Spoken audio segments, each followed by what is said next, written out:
Hello and welcome back to the Cathartic Cards channel. Please do like, comment, and subscribe and enjoy the video. Hello everybody and welcome back to my channel. Thank you so much for joining me for this video. Today we're going to be talking about one of my decks. This is an instant or sorcery deck, and this is with the Commander Cormela Glamour Thief. I can spend the mana right here on its ability only to cast instant or sorcery spells, and then once it dies I can return a target instant or sorcery spell from my graveyard to my hand. So some things that I use to buff this commander are to basically just look for a lot of cards that are instant or sorceries, or ways that cards can pair with that. So one is Micromancer. It allows me to search my library for an instant or sorcery card with mana value 1, reveal it, and put it into my hand, then shuffle. So that's a good option. Whenever I cast a non-creature spell, I can create a 1/1 colorless soldier artifact creature token. So that's also perfect for when I'm casting a lot of these instant and sorceries and making them work for me. Getting into some heavy hitters here, we have Judith, the Carnage Connoisseur. Whenever I cast an instant or sorcery spell, I can choose one. Either that spell will gain Death Touch and Lifelink, or I can create a 2/2 red imp creature token with, when this creature dies, it deals 2 damage to each opponent. So I can create more creature tokens if necessary. Jory and Ruin Diver. Whenever I cast my second spell each turn, draw a card. So if I'm casting a lot of instants on somebody else's turn, I can also play this one. Okay, and the Niv Mizzet Parun. This spell can't be countered, it has flying. Whenever you draw a card, this card deals damage, 1 damage to any target, and whenever a player casts an instant or sorcery spell, you may draw a card. So this is great because it says whenever a player casts an instant or sorcery spell, so that does also count for my opponents. I also have Nijal the Stormrunner. You may cast sorcery spells as though they had flash, so I would also be able to cast sorceries on somebody else's turn. And then Rona, Shieldred's Faithful. Whenever I cast an instant or sorcery spell, each opponent will lose 1 life, and I can cast this card from my graveyard by discarding 2 cards in addition to paying its other costs. I love this card a lot. It's actually a commander for one of my other decks that I own, so gotta love Rona and pinging everybody for 1 life. I love that. Okay, let's get into cost reducing. So for cost reduction, I have a Geyser Drake. So as long as it is not my turn, spells that I cast cost 1 less to cast. And with Nijal the Stormrunner, right here, if I can cast sorcery spells as though they had flash, I'm able to cast both instant and sorcery spells on somebody else's turn, meaning that as long as it's not my turn, those spells cost 1 less to cast.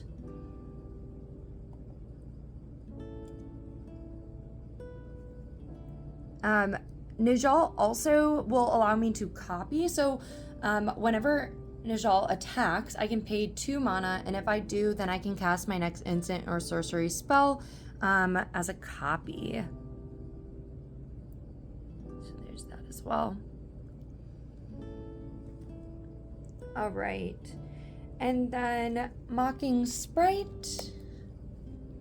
So this has flying, and instant and sorcery spells that I cast cost 1 less to cast.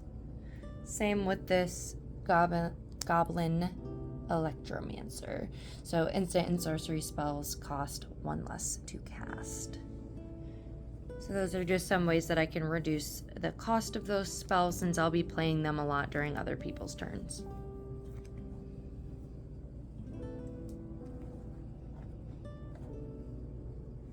All right. So a big thing about instant and sorceries is being able to counter spells or minus some creatures, power and toughness. So I have a lot of copy mechanics. Teach by example. Whenever I cast my next instant or sorcery spell this turn, I can copy that spell and choose new targets for the copy.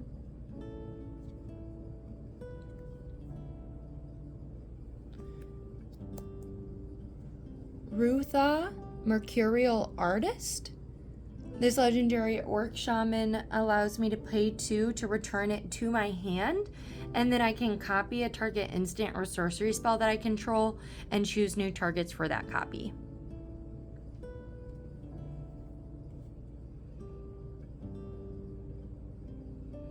Another great one, this is the Dual Caster Mage. So this card has flash already, and then when it enters the battlefield, I can copy, target instant or sorcery spell, and then choose new targets for that copy as well.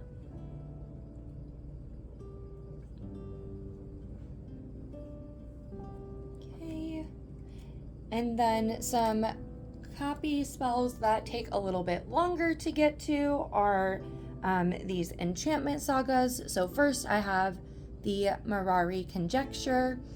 So the first, lore counter is return target instant card from your graveyard to your hand. The second lore is return target sorcery card from your graveyard to your hand. And then lastly, whenever, until end of turn, whenever I cast an instant or sorcery spell, I can copy it and then choose new targets for the copy. So this allows me to bring cards back from my graveyard into my hand, play them that turn once I get to the third lore counter, and those spells will be copied. Another one is Gadwick's First Duel. Now the first and second lore counters don't matter as much, but I create a cursed roll token attached to up to one target. So that enchanted creature is a 1/1, so I can debuff somebody else's creature so that I'm able to get my attack through. The second lore counter is to scry 2, so I'm able to look at the top card of my library, decide if I want to keep that card on the top or if I want to bury it to the bottom of my library. That allows me to make sure that my draw on my next turn or wherever I'm going to be drawing a card next is something that I actually want in my hand for the game.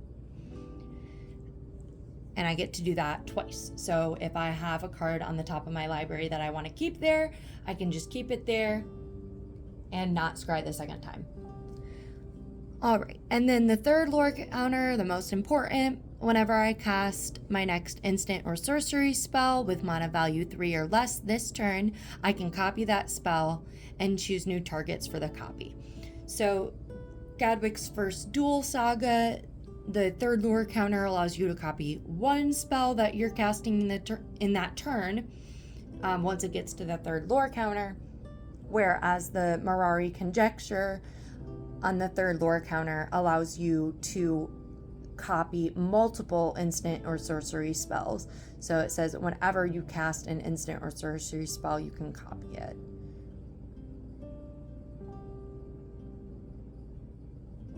Now, it might be one for each. I feel like it would be really overpowered to be able to copy multiple, but because I have so many copy cards in this deck already, I am copying things over and over, and just really stacking up with the instant or sorceries. So I'm just going through the deck here and trying to see if there's anything else that I want to highlight.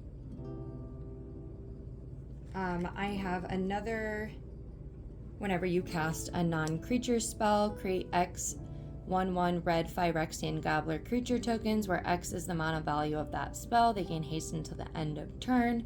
So that's another great way to make a bunch of creature tokens while I'm casting instant and sorceries. They're not gonna, having a lot of instants and sorceries in this deck is going to make it hard for me to play a lot of creatures. So having the ability to create creatures every time I cast an instant or sorcery spell is actually extremely valuable. because I'm able to still have blockers even though I'm, messing with everybody's creatures. Okay. So I did find some honorable mentions here. So here's another one here is Maelstrom Muse. So this Jinn Wizard, whenever it attacks, the next instant or sorcery spell that I cast costs X less to cast, where X is the power of this card.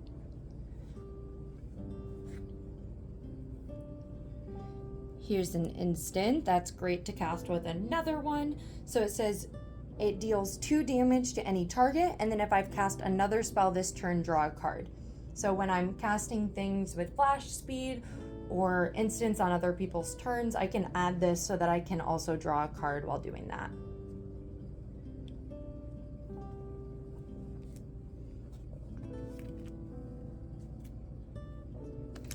Okay. And this is a great honorable mention because it is so in theme with the art of the card. But Glamorous Outlaw enters the battlefield. It deals 2 damage to each opponent, and I scry 2. I can exile this card from my hand, and target land gains add blue, black, or red until this card is cast from exile. And then you can cast it as long as it remains exiled. So I love the way that these cards look together and perform together. This is another one that just didn't make it into the deck, but has a similar art style. So just a shout out to Corpse Appraiser.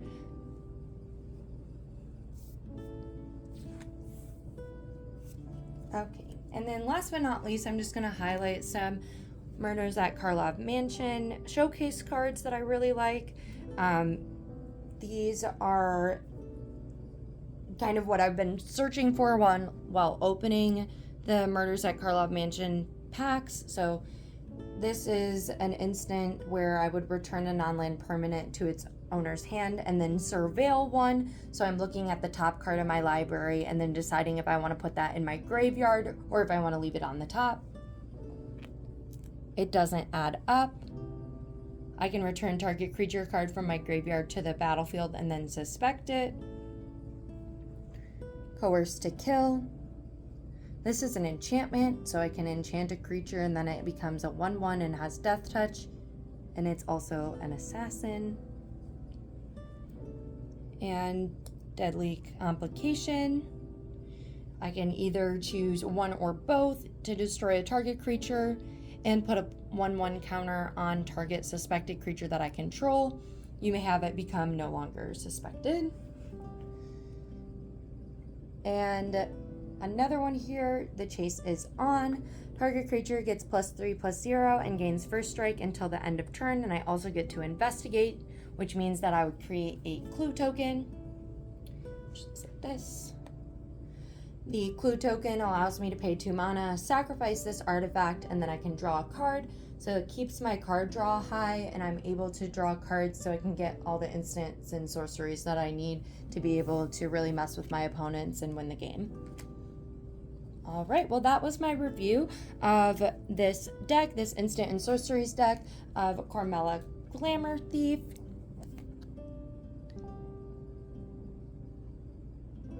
Thank you so much for watching, and I hope you enjoyed the video. Please like, comment, and subscribe, and we would love to see you on our other channels, my friend's channel, the High Commanders channel.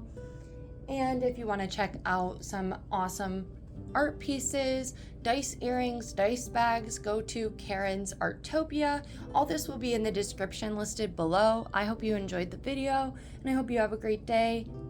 Thank you for watching.